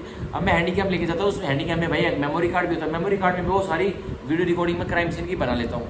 तो अब क्या होता है भाई, क्राइम सीन की वीडियो रिकॉर्डिंग बन गई तो मैं मेमोरी कार्ड दे देता हूँ पुलिस वालों को, पुलिस वाले अपने उस मेमोरी कार्ड से अपने जो थाने का कंप्यूटर होता है उसमें उस वीडियो को डाल लेते हैं, तो अब वहीं तक वो सीमित है। तो उस पुलिस वाले के जो कंप्यूटर में, पुलिस थाने में जो कंप्यूटर है उसमें वो वीडियो रिकॉर्डिंग चलेगी ना, तो वही प्राइमरी एविडेंस है, और जो मेरा मेमोरी कार्ड था उसमें वो वीडियो है तो वही प्राइमरी एविडेंस। अब न्यूज वाले, अब वो पुलिस थाने वाले न्यूज वालों को वो वीडियो भेजे, उनके लिए वो प्राइमरी एविडेंस नहीं रहेगा, वो सेकेंडरी एविडेंस ही बन जाएगा। कोर्ट का मानना ये है, ठीक है। तो ये हमारी हुई एक्सप्लेनेशन 6, स्पष्टीकरण 6। अब पढ़ेंगे एक्सप्लेनेशन 7, स्पष्टीकरण 7 of section 57 of Bharatiya Sakshya अधिनियम, जो कि हमारी लास्ट आज की। अब देखिए, फिर हम इसके बाद एक इलस्ट्रेशन पढ़ेंगे, फिर अपनी क्लास खत्म कर देंगे। अब देखिए स्पष्टीकरण 7 में पढ़ रहा हूँ, जो कि बोलता है वेयर एन इलेक्ट्रॉनिक और digital record is stored in multiple storage spaces in a computer resource. जहाँ एक इलेक्ट्रॉनिक और डिजिटल रिकॉर्ड स्टोर किया जाता है, मतलब उसको रखा जाता है, स्टोर किया जाता है एक इलेक्ट्रॉनिक और डिजिटल रिकॉर्ड को, और कहाँ रखा जाता है, मल्टीपल स्टोरेज स्पेसेस, मतलब बहुत सारी पेन ड्राइव में, बहुत सारी फ्लोपीज में, बहुत सारी हार्ड डिस्क में, मतलब एक चीज रिकॉर्ड हुई थी, एक original video recording crime, for example crime scene का मैं एग्जाम्पल ले रहा हूँ, एक डेड बॉडी की वीडियो रिकॉर्डिंग हुई थी। अब उस डेड बॉडी की वीडियो रिकॉर्डिंग को मल्टीपल स्टोरेजेस में रखा जाता है, मतलब पेन ड्राइव में भी, हार्ड डिस्क में भी, ठीक है, मेमोरी कार्ड में भी। और देखिए क्या होता है इन अ कंप्यूटर रिसोर्स, और अब वो पेन ड्राइव से वो चीजें, वो जो डेड बॉडी की वीडियो रिकॉर्डिंग है वो चलेगी कंप्यूटर रिसोर्स, मतलब पुलिस थाने, जो मैंने एक वीडियो रिकॉर्डिंग की थी अपने हैंडीकैप में, और हैंडीकैप में जो मेमोरी कार्ड था वो मैंने पुलिस वालों को दे दिया, पुलिस वाले ने अपने पुलिस थाने में जो ऑफिशियल कंप्यूटर होता है थाने का, उसमें वो वीडियो स्टोर कर ली। तो अब ये क्या कह रहा है, each such automated storage including temporary files is primary evidence. तो हर एक जो पुलिस थाने वाले ने अपने कंप्यूटर में, पुलिस थाने कंप्यूटर, मेरे मेमोरी कार्ड से वो डेड बॉडी की जो मैंने वीडियो रिकॉर्डिंग की थी वो अपने कंप्यूटर में डाल ली है। अब पुलिस थाने वाला जो कर्मचारी, जो कंप्यूटर इंचार्ज होता है, वो एसएचओ को उस वीडियो रिकॉर्डिंग को फॉरवर्ड कर देता है। तो एसएचओ के कंप्यूटर में जो वीडियो रिकॉर्डिंग वो डेड बॉडी की फॉरवर्ड होगी ना, वो भी प्राइमरी एविडेंस है, ठीक है, वो भी प्राइमरी एविडेंस है। तो ये क्या कह रहा है, ई सच ऑटोमेटेड स्टोरेज, जो ऑटोमेटेड स्टोरेज होती है, मतलब जो ऑटोमेटिकली स्टोर की थी और ऑटोमेटिकली वो भेजी जा सकती है। अब भाई थाने का मान के चलिए, मैंने जो वीडियो रिकॉर्डिंग बनाई थी, मैंने जो डेड बॉडी की वीडियो रिकॉर्डिंग बनाई थी अपनी हैंडीकैप में, वो मैंने मेमोरी कार्ड दे दिया था आईओ को, इन्वेस्टिगेटिंग ऑफिसर। अब आईओ है एएसआई, अब एएसआई भाई क्या चल रहा है, तो कौन से केस की कार्रवाई करा, इन्वेस्टिगेशन करा, तो वो थाने के एसएचओ को, inspector officer in charge police station को तो देगा। तो अब उस ऑफिसर इंचार्ज ने बोला उस आईओ को, एएसआई को, असिस्टेंट सब इंस्पेक्टर को, कि भाई जो मोहित ने डेड बॉडी की वीडियो रिकॉर्डिंग करी थी जो क्राइम सीन की, उसको उस ऑटोमेटेड स्टोरेज को मेरे पास, मेरे जीमेल पे भेज दे।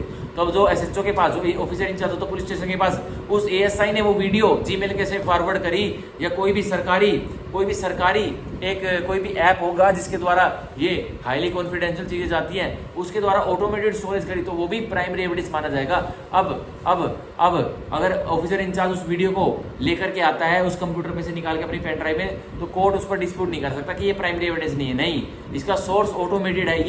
ये मोहित ने अपने मेमोरी कार्ड दिया पुलिस ऑफिसर को, जो कि आईओ था, आईओ ने सीधा ऑफिसर इंचार्ज को दिया। अब ये डिपार्टमेंट के अंदर की बात है, ये ऑटोमेटिक स्टोरेज है, ठीक है। अब देखिए क्या कह रहा है, एक्सप्रेशन 7 की दोबारा बॉडी पढ़ते हैं।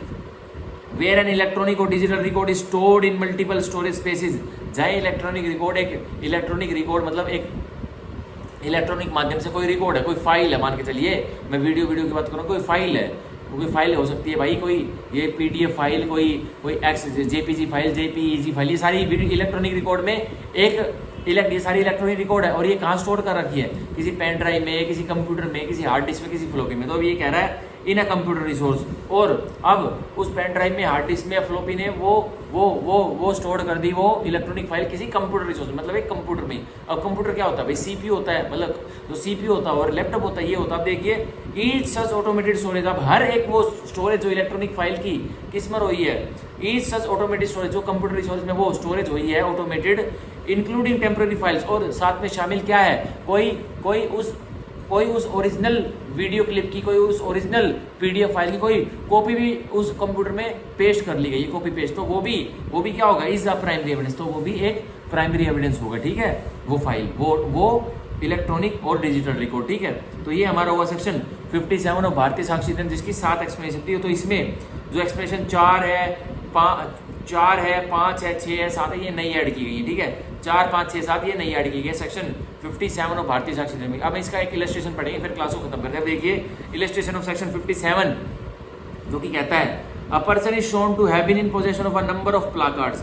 एक व्यक्ति को दिखाया जाता है कोर्ट में कि भाई सर इस व्यक्ति के पास बहुत सारे नंबर ऑफ प्लाकार्ड्स है, ठीक है। अब देखिए all printed at one time from one original, और हर सारे जो सारे के सारे जो प्लाकार्ड्स हैं वो एक साथ प्रिंट किए गए थे, छपे गए थे और एक ही टाइम पर छपे गए थे। अब देखिए any one of the placards is primary evidence of the contents of any other. तो उनमें से एक प्लाकार्ड है वो प्राइमरी एविडेंस है कंटेंट्स का दूसरे प्लाकार्ड्स के लिए। अब देखिए but no one of them is primary evidence of the contents of the original. पर जो प्लाकार्ड्स है, जो कॉपी है, जो एक साथ छपे थे, वो जो कॉपी है वो उस ओरिजिनल प्लाकार्ड जो एक बार छप गया था उसके कोई प्राइमरी एविडेंस नहीं है। मतलब एक प्लाकार्ड तो एक बार छप गया था तो वो ओरिजिनल बन गया।